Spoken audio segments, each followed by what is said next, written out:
uma amiga caiu na fogueira, no meio da consagração.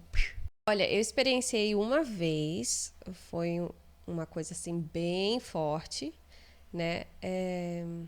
Sem nomes, né? Mas era um ritual que tinha a consagração tanto da Jurema quanto da Ayahuasca. E nessa consagração, uma amiga caiu na fogueira, no meio da consagração. Caiu, os indígenas tiraram rápido ela de lá.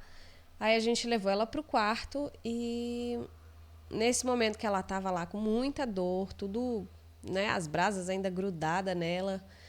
Aí chegou um dos pajé dessa etnia que tava lá liderando o ritual. E ele chegou de um jeito muito diferente, né? Eu tinha passado um mês com eles aqui. E a hora que eu vi ele entrando, eu falei, quem que é esse?